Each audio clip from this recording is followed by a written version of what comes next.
Good afternoon, and welcome to our webinar, The Greening of IT, E-Waste, Recycling, and Sustainability. My name is Kevin Cook, and I'm a Market Development Manager with Terakai Corporation. I'm pleased to introduce Corey Demi, who is Director of Sustainability for AERC Recycling Solutions. Corey has over 13 years of IT experience, including 4 in IT asset disposition. Today, Corey will speak about green IT and help you to better understand how to dispose of your end-of-life IT assets and navigate the world of e-waste, recycling, and sustainability. So without further delay, welcome Corey. Good afternoon. Today we're going to cover e-waste, recycling, and sustainability, look at the current trend of the market, look at current regulations, and try to give you some pointers on how to select your vendor to conduct e-waste recycling for you.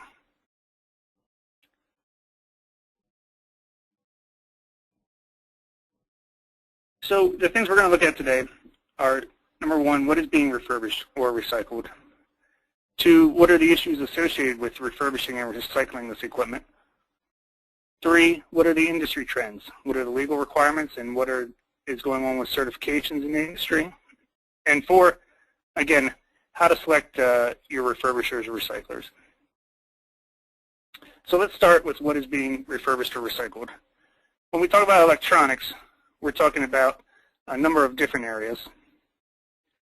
On the commercial side, we talk about a lot of computer and peripheral equipment, anything from your PCs, servers, and so forth. But it also includes financial systems, point-of-sale systems, ATMs, includes DVR systems, security systems from the entertainment industry, radio, TV equipment, and also that office equipment, including copiers, fax machines, and any other printing systems. So any of those electronics that you would find in your commercial environment. But also when the other sectors are in industrial, we have telecommunications equipment, the phone systems, any testing and measurement equipment, specialized equipment, even medical equipment. There's also specialized controller systems for manufacturing, and generally anything electronic in the industrial sector. We also have the consumer sector, which has video equipment like TVs, VCRs, all your digital camcorders, cameras, stereos, iPods, cell phones, anything personal that you would have in your home.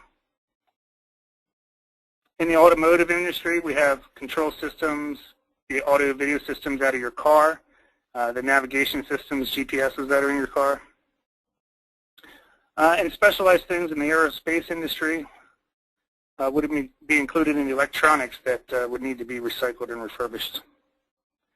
Finally, some specialized systems for military and defense systems. Very highly specialized area, but it also is electronic equipment that needs to be recycled properly. So you can see from this screen, when we talk about electronics to be recycled, we're not just talking about the PC on your desk or the laptop at home.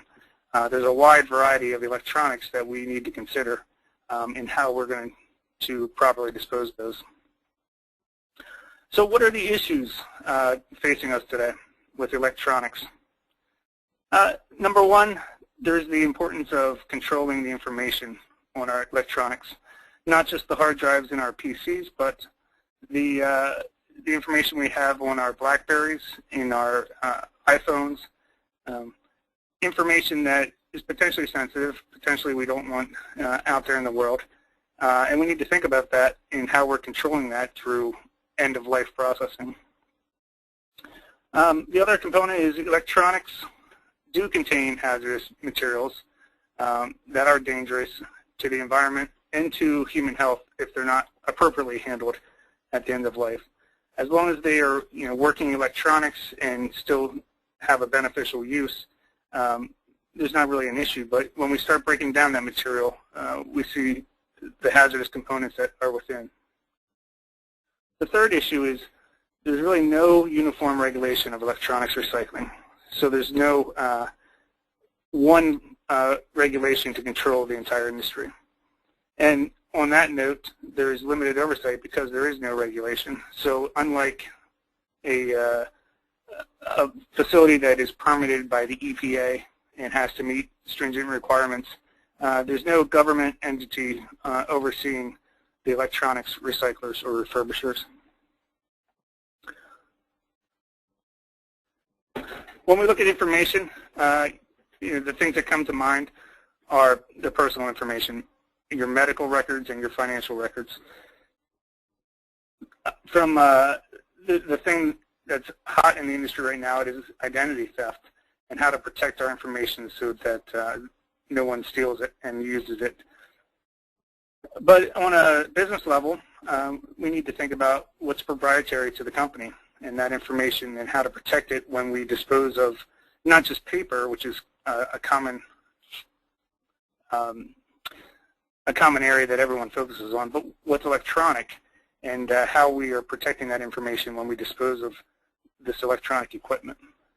Along with proprietary information is intellectual property, the development of procedures and processes, other information that's company-specific and what the company wants to protect. And finally, confidential information, such as business transactions, information that is not meant for the public. We have to think about how that's being controlled when we take this equipment out of use and process it or send it on to someone else to refurbish or recycle. Let's talk for a minute about what's in a typical PC and monitor. What makes it hazardous? When we look at the monitor, the biggest thing that comes to mind is the lead glass that's in the tube in a monitor. It's actually in the glass funnel in the back. That's the main sticking point with recycling CRT monitors. There's also a small circuit board in here which may contain lead solders or other components.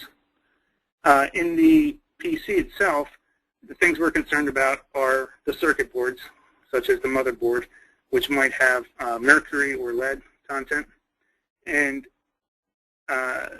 we're also concerned about how the wires are handled and any other chips or circuit boards that might be added into the machine. One other thing on this on the PC is there's always a small battery, lithium battery on the PC, and lithium is of great concern because it's highly reactive and can cause that increase in heat and a potential fire. So let's take a look at this statement here that I found. I thought it was prophetic in how it laid out the industry and the current state. Electronic waste was cited as the fastest growing waste stream, and over 20 states have adopted some kind of recycling mandate. Additionally, e-waste recycling is often a major part of corporations' green initiatives, while data security is also an e-waste recycling driver for large corporations. The general consensus expectation was that there was no comprehensive federal legislation or regulation on the horizon at this point in time. At least for now, EPA focus has been to set accreditation standards and export policies. There also seemed to be general agreement that there, rather than a fee approach, which California adopted, with subsequent high implementation costs and problems, most states were gravitating to a product stewardship approach, making the electronics producers responsible. The electronic recycling industry remains very fragmented, with a large number of players who are primarily e-waste collectors. It was estimated by one presenter, Electronic Recycling International, that 90% of the so-called recyclers really just export the waste to developing countries with lower environmental protections. I brought this statement forth in the presentation here because I think it kind of hits on the points, the confusion about electronics recycling and what's going on in the industry, and the things that you need to be aware of. So we'll talk about these different topic areas throughout the presentation. There are a couple news outlets that have produced informative articles, videos, which I invite you to watch at some point in time. They really drive home kind of the things that we don't see here in the United States that is happening with a lot of the waste that's leaving here. Some of the things that are going on within the world are conditions as you see here on the screen. Burning of the plastic off of copper wires there in the upper right-hand corner. Children working to recycle this equipment, gain some value out of it. And the remains of the equipment that's not beneficial, that cannot be sold to make a living, is being left behind in polluted streams. Some pictures here again. The child on the left hand dismantling mice. The circuit boards in the middle look like they were used in some type of acid bath to extract the metals from, and that's left over. And on the right, you can see the metals being melted and poured there. All in what we would call unsafe working conditions and producing toxins that are impacting the people doing this work. Let's take a minute to look at the industry trends. So looking at a non-regulatory standpoint, the industry is gravitating towards third-party certifications, which means an accredited body under ANAB, much similar to like your ISO certifications, is going out and auditing companies to two different certifications. The two in the industry right now are eStewards and R2. So electronics recyclers or refurbishers are implementing the requirements to meet these two industry certifications and then being audited by a third party to verify that they are living up to those standards. The other trend in the industry is what we call extended producer responsibility. This basically says that the manufacturers, the OEMs, the Dell, HP, Verizon, whoever it may be, Motorola, are being held accountable by the states through legislation to set up programs to take back electronics for free from consumers. The way it works usually is that each manufacturer has to submit a report of the volume that was sold in the state the year before, and then they're required by the state to collect a certain percentage of that volume sold. So for example, if they sold a million pounds of electronics, they might be required to collect 800,000 pounds of electronics and recycle it within the state.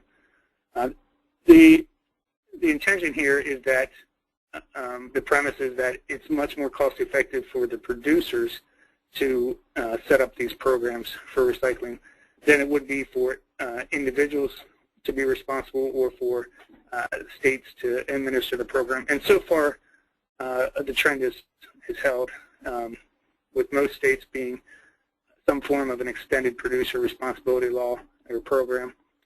California being the exception, where they charge a fee to the consumer on the front end and the state administers the program. So you'll see a variety of different programs within the states and a variety of different methods that these producers are using to collect the volume required so that they can sell their electronics within that state. Other initiatives going on, there's what's called Design for Recycling, a group of manufacturers, recyclers, other groups involved in trying to establish a standard so that on the front end, when products are being created and manufactured, they're using materials that are more environmental friendly and using methods of assembly that make it easier to recycle these materials on the back end. Other things going on, watchdog groups, several groups out there that are looking over the industry, producing these films, outing what we call sham recyclers, recyclers who are dumping the equipment overseas.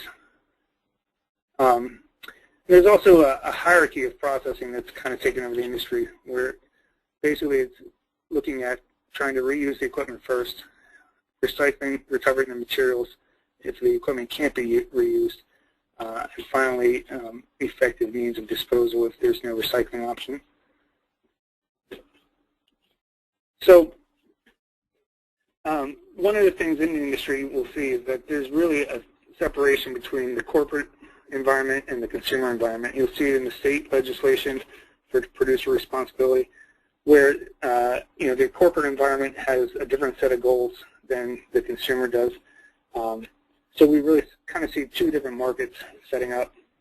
On the regulatory side, the issues of concern, privacy laws, HIPAA, Gramm-Leach-Bliley, and so forth, that set requirements for businesses to protect certain personal information that we talked about.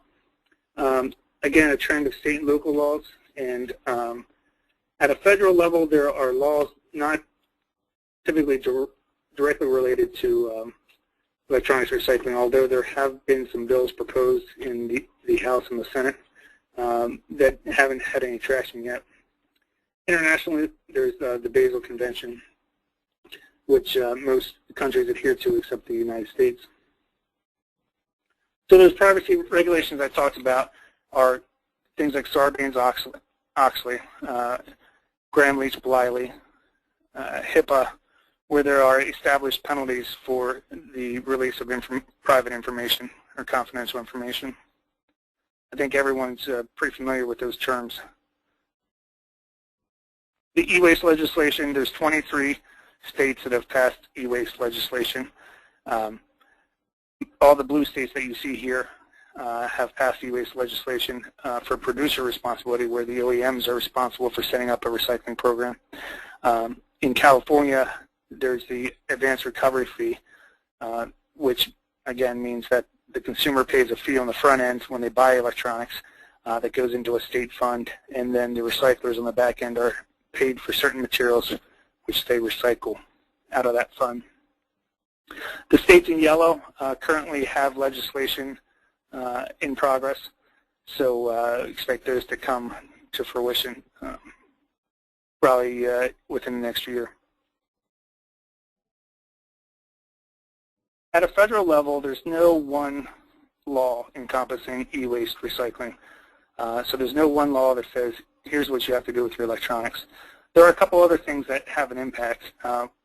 One is that the EPA created what's called the CRT rule, which regulates the export of CRTs either for reuse or recycling.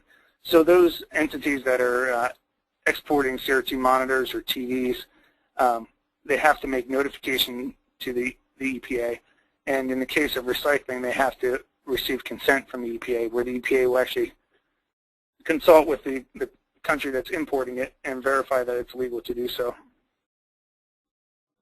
But just because there's no one e-waste regulation, there are other laws currently on the books that impact electronics based on those materials found within the electronics. For example, RCRA has governance over some of the components, including the lamps, which contain mercury. You'll find lamps in LCD TVs, LCD monitors, and laptops. You also find them in copiers. So when those items are recycled and the lamp is processed in that recycling, we have to be cognizant of the mercury contained in that lamp and how it's handled. RCRA also covers batteries and mercury relays on circuit boards, as an example. TSCA is the Toxic Substance Control Act. So TSCA has regulation over PCBs, polychlorinated biphenyls. PCBs are found usually in older equipment like lighting ballasts, transformers, and other communication equipment. PCBs were banned in manufacturing in, I believe, 1979. So the newer products we see don't contain PCBs, but sometimes we'll get older communication racks in from telephone companies that will contain PCBs, the transformers, and also when buildings are renovated, you'll see PCB ballast coming with the light fixtures that were in that building. The big one that you probably have heard about is called Superfund. Superfund is another name for CERCLA liability, which stands for Comprehensive Environmental Response, Compensation and Liability Act. So basically what this says is that any site that becomes a Superfund site means that the government can go back and sue the generators of the material in that site to pay for the cleanup of the site. So let's take, for example, batteries, lead-acid batteries. You're sending your lead-acid batteries to the guy down the street who is recycling lead-acid batteries per se. He's collecting them and sending them off.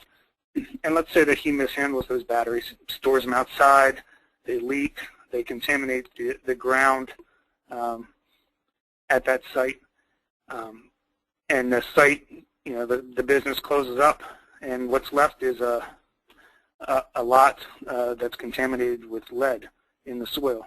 So in that case, the government can step in and say, trace those shipments back to the people who sent them there and hold them accountable for paying for the cleanup of that site. So you can see how businesses or people can become liable, years down the road for the cleanup under the Superfund Act. However, there is an additional law that was passed called SREA, the Superfund Recycling Equity Act of 1999, which basically states that if you send your material to a recycler for recycling, and that becomes a Superfund site, then you can be exempted from having to pay for the cleanup if you can prove that you did your due diligence, meaning that you verified that that person or company was in fact recycling material, verified that they were meeting all the legal requirements at the time, verified that they have environmental and health and safety management systems in place. So SREA absolves generators and recyclers and everyone in between from the liability of recycling scrap metal, plastics, spent batteries, provided that the necessary due diligence is completed at the time when you send the material there. It's up to each company, recycler, or so forth to maintain those records in order to prove their exemption. And finally, the Department of Transportation regulates the transportation of hazardous materials such as universal waste, batteries, and lamps. There are requirements for how this equipment is packaged and transported. So like I was saying, how do you become liable? You become liable because you send your electronics to a recycler. And let's say that recycler goes out of business and they weren't properly handling those electronics, and it became, the site became contaminated, requiring Superfund to take over and clean up the site. This is how you could become liable with the materials that are in those electronics contaminating that site. Looking at international regulations, I mentioned the Basel Convention, which limits the transboundary movement of hazardous waste. So in other words, it has rules and regulations for one country shipping toxic materials to another country. It was not ratified by the U.S. However, the U.S. is part of what's called the OECD, which is the Organization for Economic Cooperation and Development. And basically when we talk about the world, when we talk about developing countries versus developed countries, we term it using the terms OECD or non-OECD. So an OECD country would be one that is a developed country. It would be, the United States, the European Union, Japan, Australia. A non-OECD country would be considered a developing country, meaning they don't have all the departments, the oversight, the regulations in place to handle potentially hazardous materials. So countries such as most of the African continent, most of the Pacific Rim, Malaysia, Singapore, India, Pakistan, the Middle East, even China, Hong Kong, are considered non-OECD countries. So really the world is looking at this as preventing the shipment of wasted electronics, those that can't be reused or we don't know the working condition of it, preventing the shipment of that material to non-OECD countries where most likely it'll be improperly handled and it won't be it'll cause some contamination or some potential health issues to the people in that area. Let's talk about industry certifications. I touched on this before. There's a couple certifications going on within the industry, some voluntary things, standards that were created based on what are the responsible ways to reuse or recycle electronic equipment. E-Stewards is a common certification that came about in the past year. E-Stewards is promoted by the Basel Action Network, which is a oversight group, an independent watchdog group. This standard itself is ANAB accredited, so there is, an independent third party that goes out and certifies businesses to the standard to verify that they're actually adhering to the standard. One point to note in E-Stewards, when companies promote themselves as an E-Steward, you want to look for the specific language of whether they're certified or pledged. When E-Stewards first started gaining momentum, companies signed up and pledged to follow the original E-Steward standards. Since then, in the last year, E-Stewards has formed a very lengthy certification standard, and now there are a few companies who are what we call certified E-Stewards. They've gone through an exhaustive process of being audited to that standard and verifying that they are adhering to it. So note that when companies call themselves E-Stewards, determine whether they're pledged, meaning they just signed the agreement, or whether they've been audited and certified. The other standard in the industry is called R2. It stands for the Responsible Recycling Practices. The standard was developed by a group of recyclers, a group of OEMs. It was led by the EPA. And even the Basel Action Network, BAN, was a part of the discussions for a long time. The process took about 3 years, and towards the end, BAN could not reach an agreement with the other entities in the group, and they decided to form their own standard called E-Stewards. So the remaining group published the R2 standard. It is accredited by ANAB again, meaning that an independent third party will actually go out and audit businesses to this standard and verify that they are adhering to the standard itself and the practices within. Finally, there's another term in the industry called Certified Electronics Recycler. This is sponsored by the Institute of Scrap Recycling Industry, otherwise known as ISRI. And what it is a combination of R2 and something called RIOS certifications. RIOS stands for the Recycling Industry Operating Standard. It was developed from ISO 9001, ISO 14001, and OSAS 18001. And basically, it's a combination of quality, environmental, and health and safety standards that recyclers can certify to independently, again, through ANAB.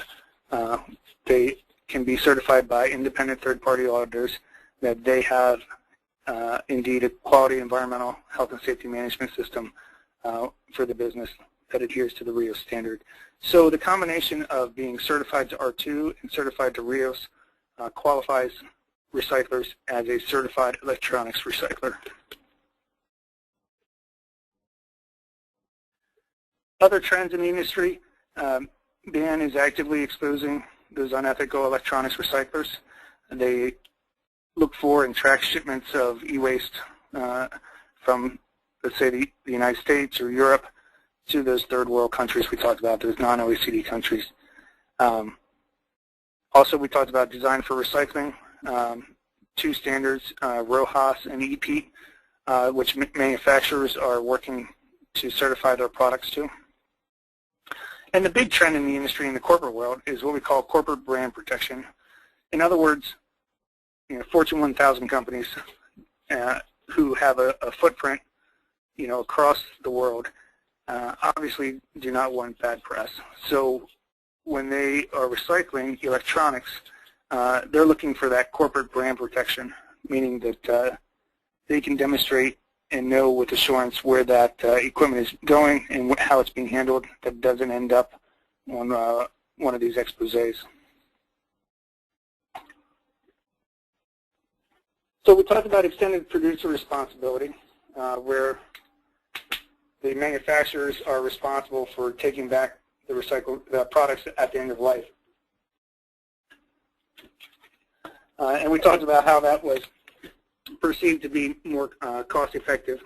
In the end, the consumers are going to pay either on the front end or in the cost of the electronics for the recycling of the products at the end. And it's perceived that through making OEMs responsible for the recycling, that they can do a more efficient job and keep the cost down.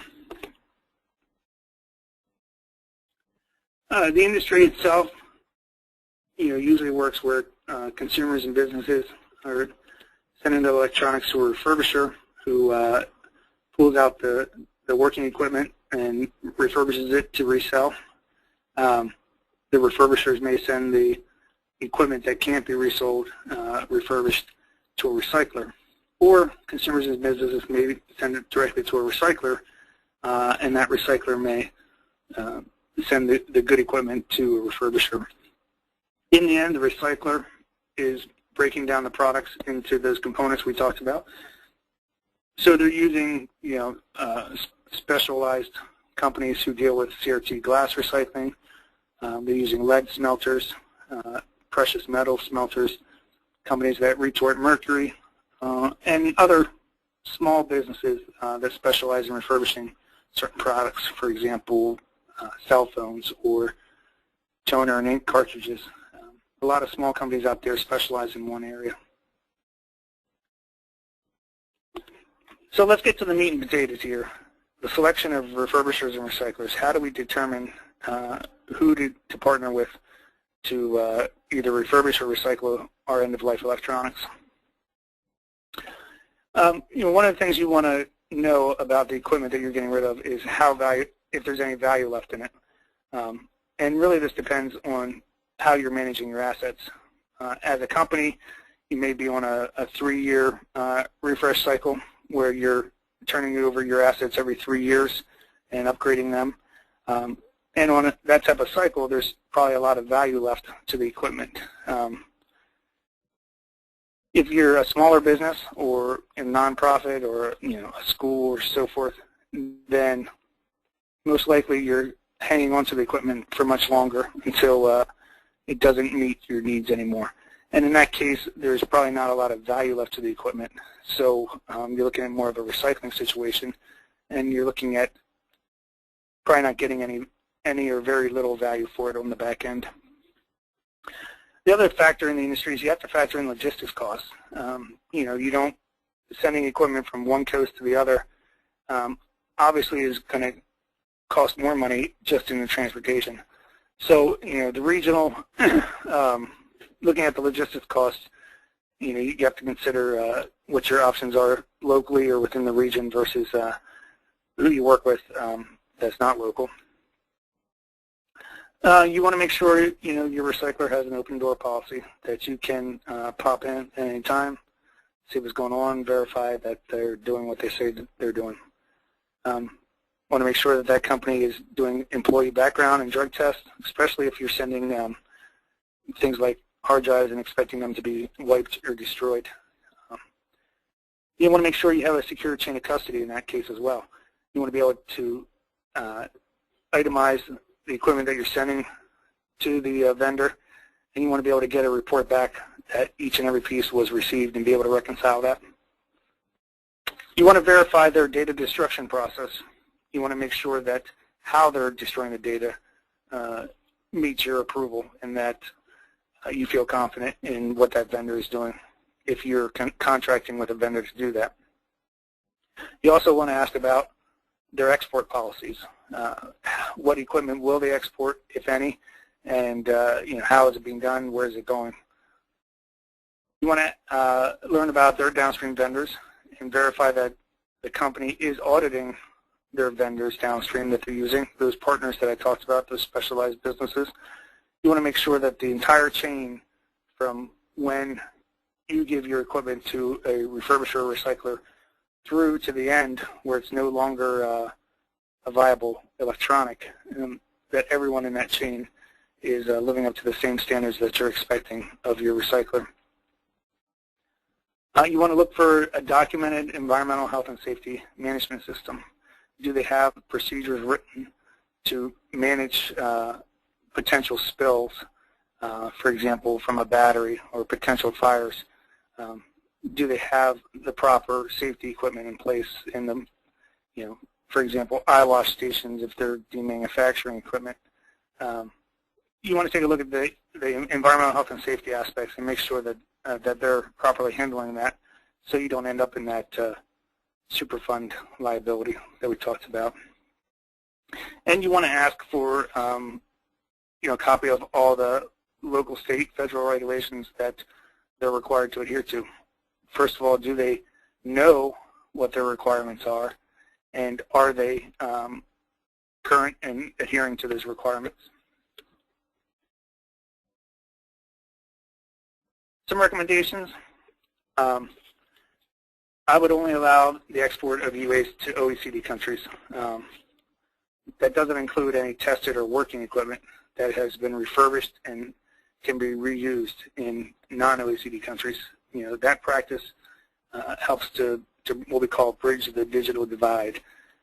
Helps to expand the electronic capabilities in the poorer countries. An easy way to get the assurance that your equipment is being properly handled is to use certified businesses, those that are R2 certified or eSteward certified. Again, these are businesses that are independently audited by a third party with no interest in the financial well-being of the company. So this is an independent assessment of whether these businesses are living up to the standards of the industry. And do your due diligence. Create a process to gather information, things that are important to your company, and to qualify those vendors and maybe your vendors' vendors, multiple tiers. If the business is R2 or eSteward certified, it really eliminates the need to do the due diligence because they've already done it through a third party. But if you're using vendors that aren't certified, you'll want to dig in to those vendors and maintain that information to absolve yourself of any liability under Superfund, for example. There's also a third-party company called, or it's a nonprofit called CHUMEG, which has started to audit companies with regards to electronics. For years, they've done hazardous waste, universal waste, and now they've added electronics. So you may look into purchasing these reports or joining CHUMEG to be able to take advantage of that if you don't have the resources internally to do your due diligence. I recommend creating a statement of work or a contract which has your clear expectations so that there's no question about how the equipment is going to be handled. One of the big things is, don't just auction off the equipment you have. Don't create a list and broadcast it out and say, give me your best price, because you have no control then over where it's going. And the principle of if it's too good to be true, it probably is. That absolutely holds true in this industry for the most part. So if it's too good to be true, you better check it out more thoroughly before you take action on it. For example, in an auction situation, someone's paying 30% more than everyone else. Most likely there's not a good reason why they're paying 30% more, not one that you want to be affiliated with. So check that out before taking advantage of that. Some red flags to look for. Look for professionalism, the grammar and spelling in emails you might receive or people calling you up. Look out for cash buyers, people willing to offer you cash for your equipment. Again, the higher than average prices. I always look at emails that I receive coming from someone's Yahoo account or their Gmail, and that always throws up a red flag for me, questioning the legitimacy of their business. Someone who's willing to send in a shipping container to your dock and load it up probably isn't processing it here in the States. Chances are they're one of those that's sending it right overseas. So you got to be careful about that.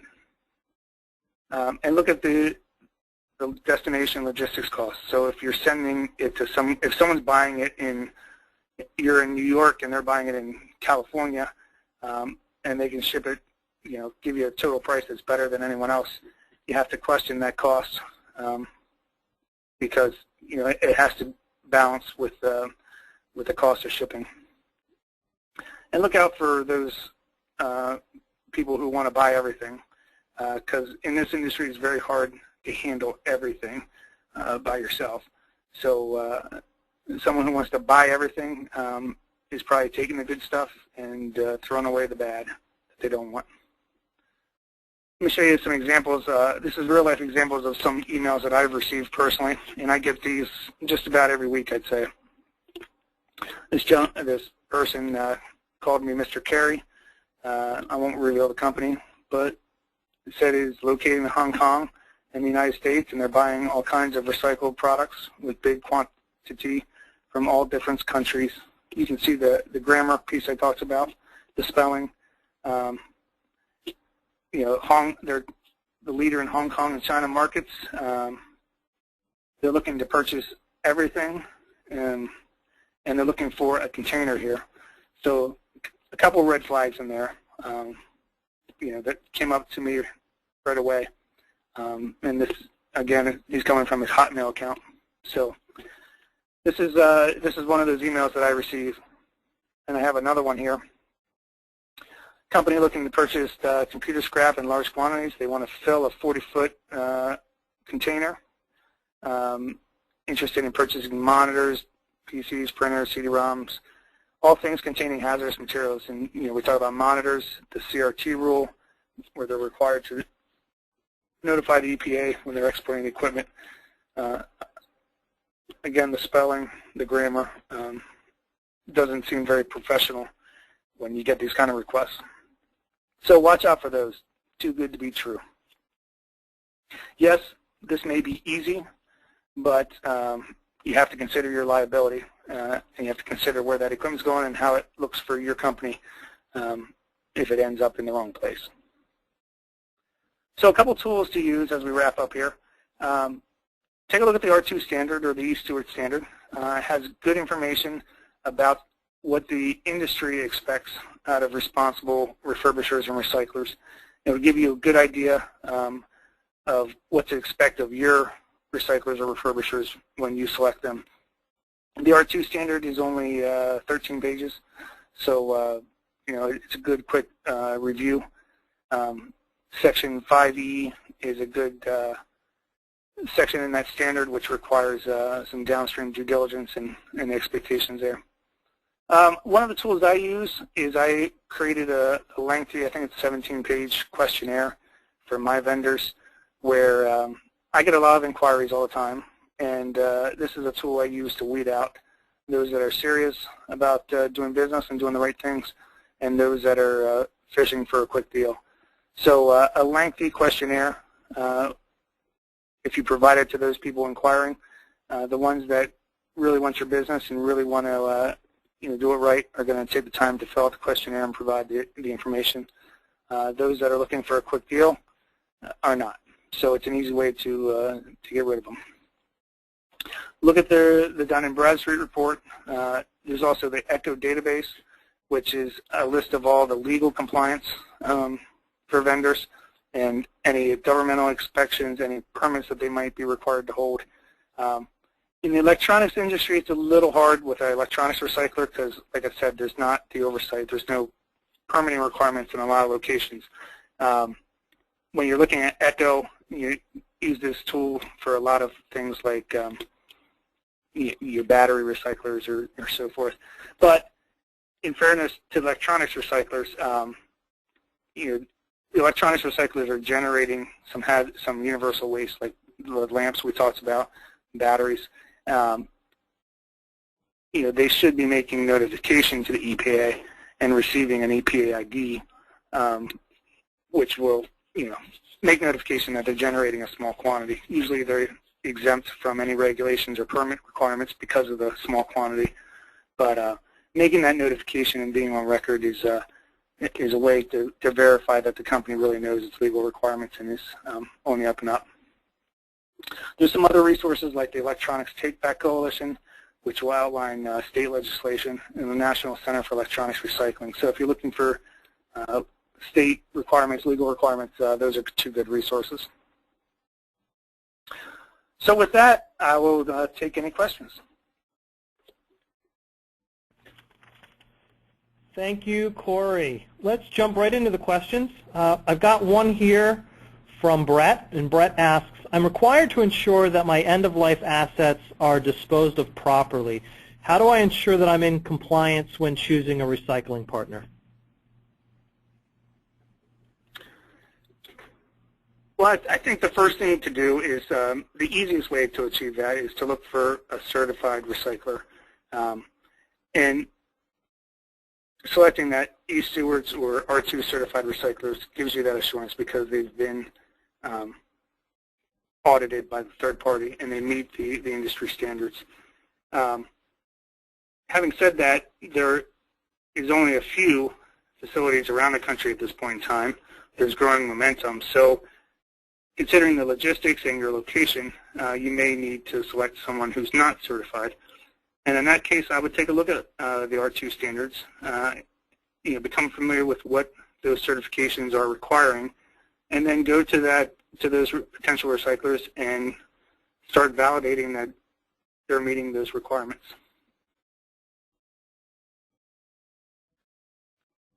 Hey, Corey, actually a couple questions have come in around recertification and compliance.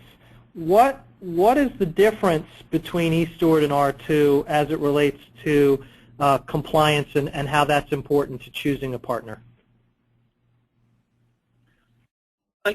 Both standards are similar in their approach, requiring environmental health and safety management systems, requiring the assessment of legal requirements, and demonstrating proof to that. Both require downstream vendor due diligence, meaning that you hold those people that you send material to accountable. I think one of the fundamental differences between eStewards and R2 is simply the export factor. R2 says that you can export electronic waste, for example, power supplies or things that haven't been tested working.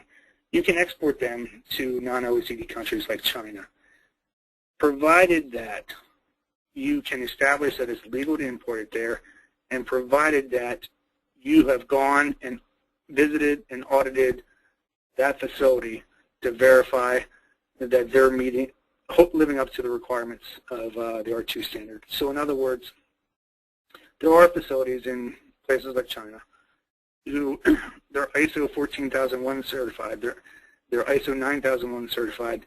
They have a bona fide legitimate business that is protecting worker health and safety and protecting the environment. And R2 leaves that door open to use those best-in-class facilities, even if they are in a non-OECD country. Whereas eStewards, eStewards basically says that you can't export any of that non-functioning equipment to a non-OECD country. They don't leave that opportunity open. eStewards is a much more detailed certification, has more stringent specific requirements for certain materials, whereas R2 is a little bit more open-ended, provides some latitude in developing solutions within the R2 standards. So those are just a couple things. I mean, some of the differences come down to financial differences and the cost of implementing. eStewards requires all the facilities to be certified. R2 is specific to each site. So the general consensus, though, is that both standards take the next step in achieving what we're looking for, and that is reassurance that the processor is doing the right thing and holding other processors downstream from them accountable. Excellent. One last question here, Corey. You pointed us to the tools to look at this information, but can you sort of briefly talk about what would be included in a due diligence process for choosing a e-waste recycler? Well, I'll speak from my personal process, the things that I look for.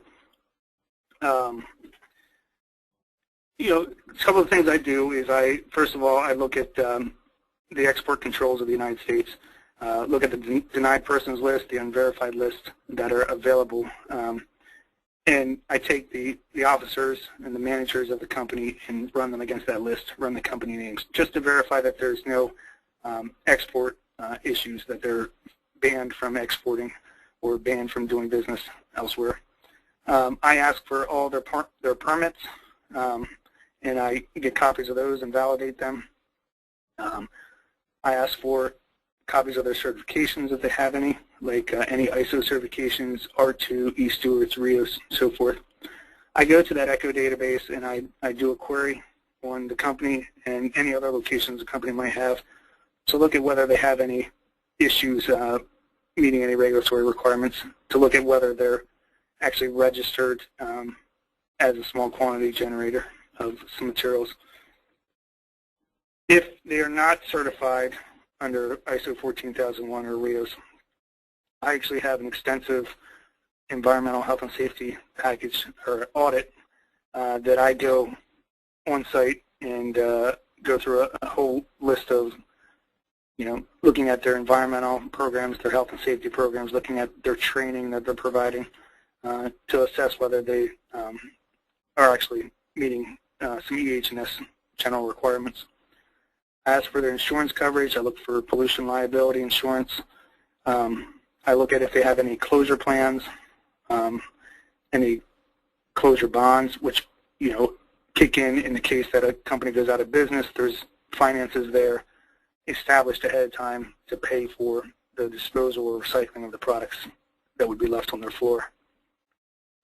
And I map out all their downstreams. You know, they take material in, here's how they process it, here's the outputs of that, and here's where they go, and I follow those downstream so I have a clear picture of exactly how the material is being handled, where it's going, how that processor is handling it, and if it's going any further from there.